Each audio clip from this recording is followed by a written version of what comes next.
പാർട്ടിയില് ഞാൻ കണ്ടിട്ടുള്ള കളർഫുൾ ആയിട്ട് ഡ്രസ് ചെയ്യുന്ന ഒരേ ഒരു വനിതയാണ് അല്ലേ?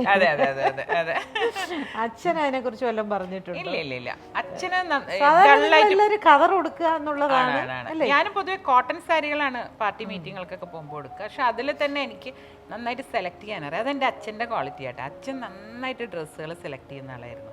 അപ്പോൾ ഒരു നല്ല സാരി കണ്ടാൽ എനിക്ക് അറിയാം ഇതിൽ ഏതാണ് നല്ലതെന്നില്ല. അപ്പോൾ കോട്ടൺ എടുക്കുമ്പോൾ പോലും നന്നായിട്ടുള്ള കോട്ടൺ എടുക്കില്ലേ ഞാൻ, നല്ല കളർ കോമ്പിനേഷൻ.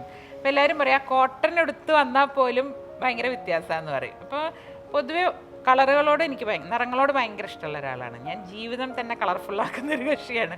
അപ്പം ഇപ്പോഴാണ് പിന്നെ ഞാൻ പാർട്ടിയിൽ ആക്റ്റീവ് ആയപ്പോഴാണ് ഞാൻ വൈറ്റ് എന്ന് പറഞ്ഞാൽ അങ്ങനെ വൈറ്റ് കൊടുക്കില്ല, ബേസ് അത്രയേ ഉള്ളൂ. അത് പൊതുവെ വൈറ്റ് അങ്ങനെ കൊടുക്കണം. പക്ഷെ ഞാൻ ഇപ്പോഴും എൻ്റെ റിലേറ്റീവ്സിൻ്റെ കല്യാണത്തിനൊക്കെ പോകുമ്പോൾ നല്ല കളർഫുൾ ആയിട്ടുള്ള സാരി എടുത്തിട്ടൊക്കെ തന്നെ പോകും.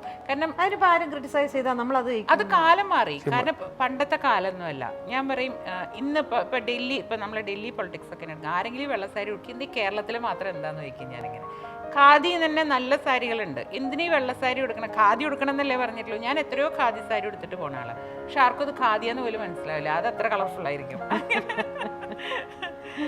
എൻ്റെ ഒരു ആറ്റിറ്റ്യൂഡേ വ്യത്യാസമാണ് ആദ്യം തൊട്ട്. മക്കൾക്ക് ആർക്കും പൊളിറ്റിക്സ് വലിയ മോന് ഒത്തിരി താല്പര്യമുള്ളൊരു വിഷയമാണ്. പക്ഷെ വരുമോന്ന് എനിക്കറിയില്ല. മോള് തീരില്ല. മോൻ വന്നാൽ എതിർക്കൊന്നുമില്ല. ഞാൻ എന്താ വരുന്നത് വെച്ചാൽ കുട്ടികളുടെ എന്താ ഇഷ്ടം വെച്ചാൽ എൻ്റെ അച്ഛനും അമ്മ എനിക്കെതിരെ നിന്നിട്ടില്ല. അതേമാതിരി ഞാനൊരിക്കലും എൻ്റെ മക്കളുടെ ഇഷ്ടത്തിനെതിരെ നിൽക്കില്ല. അവരെന്താ ഇഷ്ടം, ഞാൻ പറഞ്ഞില്ലേ, ഒരു മോളുടെ കല്യാണം ആലോചിച്ചപ്പോൾ ഞാൻ മോളുടെ അടുത്ത് ആദ്യം വിളിച്ച് വെച്ചിട്ടുണ്ട് അവൾക്ക് ആരെങ്കിലും ഇഷ്ടമുണ്ടോ. അപ്പോൾ എൻ്റെ ഡോക്ടർ ചോദിച്ചു ഇത് എന്തൊരു അമ്മയാണ്. അപ്പം ഞാൻ പറഞ്ഞു അതല്ല, കാരണം നാളെ അവളെന്നെ കുറ്റപ്പെടുത്തരുത്, അവൾക്ക് ഇഷ്ടമില്ലാത്ത അതുപോലും ചോദിക്കുന്ന ഒരു അമ്മയാണ് ഞാൻ. ഫ്രണ്ട്ലി ആയിട്ടുള്ള മക്കളോട് സുഹൃത്തായിട്ടുള്ള ഒരു അമ്മയാണ്. അങ്ങനെ ഒരു മിനിസ്ട്രി പോസ്റ്റിൽ വരണം എന്നുള്ള ആഗ്രഹം ഉണ്ടോ? സോഷ്യൽ വർക്ക് ചെയ്താൽ എനിക്ക് കൂടുതൽ സോഷ്യൽ വർക്കിനാണ് ഇഷ്ടം ഇങ്ങനെ. കാരണം നമ്മൾ അധികാരങ്ങൾ ഇഷ്ടമാതിരി കണ്ടിട്ടുണ്ട്. അതൊക്കെ ഇത്രയേ ഉള്ളൂ എന്നറിയാം. ഇത് എന്താ പറയണ്ടത്, ഒരു കൊടി വെച്ച കാറിൽ റെസ്പോൺസിബിലിറ്റി ഭയന്നിട്ടാണ് അല്ല. ഇല്ല, ഞാൻ KTDCയിൽ ഞാൻ 3 കൊല്ലം ചെയർപേഴ്സൺ ആയിട്ടിരുന്നുണ്ട് ടൂറിസത്തിൽ. ആ സമയത്തൊക്കെ നന്നായിട്ട് പണിയെടുത്ത് എനിക്ക് തന്ന ജോലി നന്നായിട്ട് ചെയ്തിരുന്നു ഞാൻ. എനിക്ക് ഒരു ജോലി തന്നാൽ അത് നന്നായിട്ട് കൊണ്ടു നടക്കാൻ പറ്റുന്നുള്ള ആത്മവിശ്വാസം നല്ലോണം ഉണ്ട്. അത് അഹങ്കാരമല്ല, അതൊരു ആത്മവിശ്വാസമാണ്.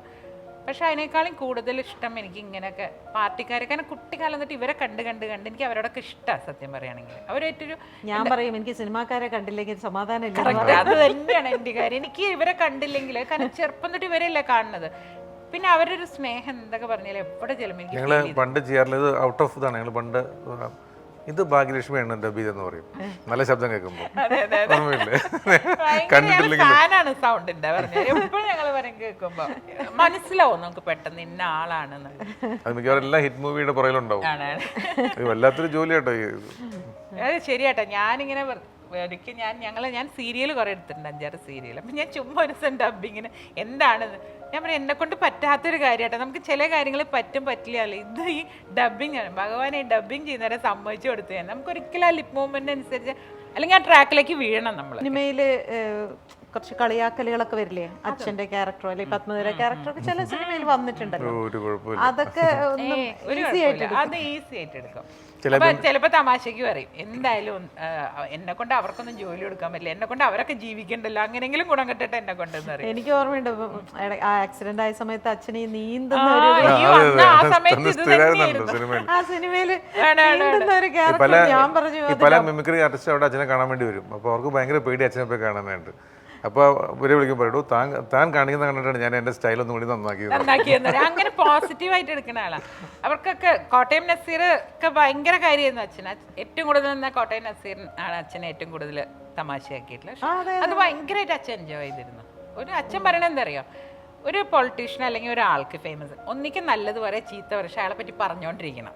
അത് അച്ഛൻ പറഞ്ഞ എന്നാലും അയാളെ പറ്റി എപ്പോഴും ലൈവായിട്ട് നിൽക്കുള്ളൂ എന്നുള്ളതാണ്. അങ്ങനെ കുറേ കാര്യങ്ങൾ അച്ഛൻ്റെ നിന്ന് ഞാൻ പഠിച്ചിട്ടുള്ള കാര്യങ്ങളാട്ടോ. എന്ത് വേണേൽ പറഞ്ഞോട്ടെ എന്നുള്ള മട്ടാണ്.